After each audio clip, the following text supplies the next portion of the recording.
हरे कृष्णा। आप सभी का अपने ही YouTube चैनल हरि संग यात्रा में हार्दिक स्वागत है। आज अक्षय तृतीया है। आखिर यह अक्षय तृतीया क्या है? वैशाख मास के शुक्ल पक्ष में जो तीसरा दिन आता है वह कहलाता है हमारा अक्षय तृतीया। आज के दिन आपका दान पुण्य धर्म ये सभी काम किए गए बहुत ही शुभलायक माने जाते हैं और ये ऐसा कहा जाता है कि अगर आज के दिन आपने धर्म किया, पुण्य किया, दान किया तो ये आपका सिक्योर हो जाता है और कभी भी ये क्षय नहीं होता है। अक्षय, अक्षय का मतलब होता है कभी खत्म ना होने वाला। इट मीन्स आपने अगर आज दान किया अक्षय तृतीया के दिन तो ये आपका कभी खत्म नहीं होगा और आज का दान किया गया चीज आपका जन्मों जन्मों तक सजों के रखा जाएगा और जब भी आपको उस अनुसार आपको फल दिया जाता है।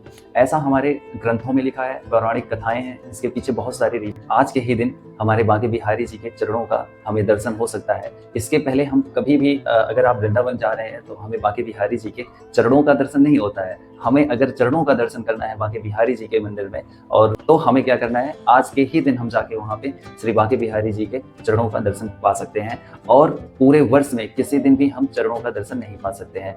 आज के दिन बहुत सारी चीज़ों का शुरुआत हुआ, जैसे हमारे इस पूरे यूनिवर्स ब्रह्मांड का भी शुरुआत ब्रह्मा जी के द्वारा किया गया, वो भी अक्षय तृतीया के दिन किया गया। हमारे चारों युग जो आपका सतयुग है, द्वापर है, त्रेता युग है और कलयुग है, इन चारों युगों का शुरुआत हमारे वेदों में वर्णन दिया गया है इसके बारे में कि आज के ही दिन अक्षय तृतीया के ही दिन जो है हमारे युगों का शुरुआत माना जाता है, प्रारंभ माना जाता है। पहला दिन जो शुरू हुआ सतयुग का हो या द्वापर का हो या त्रेता युग का हो या फिर वो कलयुग का हो, वो अक्षय तृतीया के ही दिन से माना जाता है। आज के ही दिन हमारे जगन्नाथ जी की रथ यात्रा का जो प्रारंभ किया जाता है, यानी सारी चीज़ों का अरेंजमेंट करना, रथ की तैयारी करना। तो रथ को सजाने की शुरुआत ये कहा जाए कि आज से ही हमारे जगन्नाथपुरी जी के जो रथ यात्रा है जगन्नाथ जी की, जिसमें हमारे सुभद्रा माता, कृष्ण जी और बलदाऊ भैया विराजमान होते हैं, उस रथ की तैयारी की जाती है।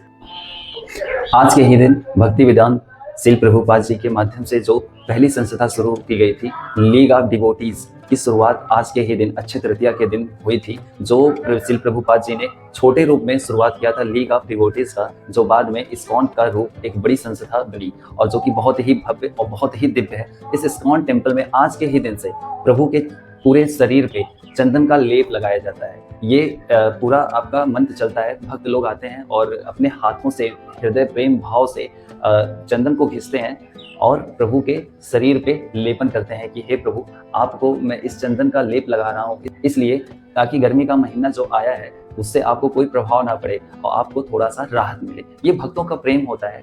कहाँ जो है प्रभु को गर्मी लगने वाला है, कहाँ ठंडी लगने वाला है, लेकिन हम सभी मिलके ये अपना एक भाव दिखाते हैं प्रभु के प्रति। और आज के ही दिन से हमारे चारों धाम गंगोत्री, यमुनोत्री, बद्रीनाथ, केदारनाथ, आज के ही दिन हमारे चारों धाम का पट खोला जाता है। जो पहाड़ों में बसे हमारे चारों धाम है, यमुनोत्री, गंगोत्री, बद्रीनाथ, केदारनाथ, इन चारों धाम का पट भी आज से ही खोला जाता है। तो अगर आप चारों धाम में जाके दर्शन करना चाहते हैं तो आप आज से जा सकते हैं, आपके लिए द्वार प्रभु का खुला हुआ है। आज के ही दिन हमारे नारायण जी के छठवें रूप श्री परशुराम जी का जन्म इस धराधाम पे हुआ था। आज के ही दिन सूर्यदेव जी ने युधिष्ठिर जी को अक्षय पात्र दिया था, जिसका मतलब ये था कि उस पात्र से कभी भी किसी चीज की कमी नहीं हो सकती है, उसमें से आप कुछ भी देते रहो कभी वो कम नहीं होगा। और बाद में युधिष्ठिर जी ने वह द्रौपदी माता को दे दिया था। और आज के ही दिन हमारे कृष्ण जी अपने मित्र सुदामा जी से मिले थे। जब सुदामा जी उनके लिए कुछ चावल और लेकर गए थे मिलने के लिए, तो वो आज का ही दिन था जिस दिन उनका मिलन हुआ था और सुदामा जी ने अपने भाव से उनसे बहुत ज़्यादा मिलन किया। और बाद में जब वो अपने घर पहुंचते हैं तो देखते हैं कि श्री कृष्ण जो उनके मित्र थे उन्होंने उनको बहुत कुछ दिया। आज का ही वो दिन था जो अक्षय तृतीया का दिन था। आज के ही दिन कृष्ण और सुदामा जी का मिलन भी हुआ था। तो आप ये देख सकते हैं आज के दिन कितने सारे कार्य हुए और हमारे ये सभी जो कहानी है, एक तरीके से ये जो सभी चीज़ों का हिस्ट्री है। और आप देख सकते हैं ये सारी चीज़ें हमारे पौराणिक कथाओं में, हमारे वेदों में, हमारे धर्म में, हमारे ग्रंथ में बताया गया है। और आज ही वो खास दिन है जिस दिन महाभारत की लिखने की शुरुआत हुई थी, जिसमें गणेश जी लिख रहे थे और वेदव्यास जी बोलते जा रहे थे। आज ही वह दिन है जिसमें 1 लाख श्लोकों से सुसज्जित ग्रंथ की रचना की गई, वेदव्यास जी के द्वारा लिखा गया, श्री गणेश जी के द्वारा। आज ही वो दिन है। आज के ही दिन भगीरथ जी के आग्रह पे शिव जी ने अपने जटाओं में गंगा जी का समावेश किया था और उसे धरती पे धीरे से उतारा था। क्योंकि गंगा मैया का वेग तो बहुत ज़्यादा था, इसलिए गंगा मैया को पहले शिव जी ने अपनी जटाओं में आराम से रखा था। उसके बाद से थोड़ा सा हिस्सा गंगा जी का हमारे इस धरती पे विराजमान है, हमारे धरती पे छोड़ा गया। आज के ही दिन अन्नपूर्णा माता का हमारे इस धरती पे प्रागट्य हुआ था। यूं कहा जाए तो आज के ही दिन जो अन्न है, अन्न देवता है, अन्न माता है, उनका यहाँ पे जन्म हुआ था। और साथ ही आज के दिन प्रयागराज जी महाराज नंद बाबा के घर के आगे जो नंद सरोवर है उसमें आते हैं स्नान के लिए। और ऐसा इसलिए क्योंकि प्रयागराज में लोग अलग अलग तरीके के लोग जाते हैं अपने पाप को धुलने के लिए। और उस दिन खास आज का ही दिन है जो अक्षय तृतीया कहलाता है। अक्षय तृतीया के दिन हमारे जो प्रयागराज जी महाराज हैं वो जाते हैं खुद वृंदावन में और नंद बाबा के घर के आगे जो नंद सरोवर है उसमें स्नान करते हैं और उस नंद सरोवर को पावन सरोवर भी बोला जाता है। तो यहाँ आप देख सकते हैं कि कितने बहुत सारे काम ऐसे हैं जो आज के दिन शुरू किए गए और बहुत ही अच्छा कार्य आज के दिन शुरू किया गया। तो इसलिए आज के दिन आप भी दान करिए, पुण्य करिए, प्रभु के भक्तों से मिलके प्रभु की सेवा करिए और जहाँ तक हो सके आप जो उस योग्य हो ऐसे लोगों की आप सेवा करिए जो उस योग्य हो, ऐसे कि नहीं जिसके पास बहुत कुछ पड़ा हो, जिसके पास सब कुछ संपन्न हो, आप उसे दे रहे हो।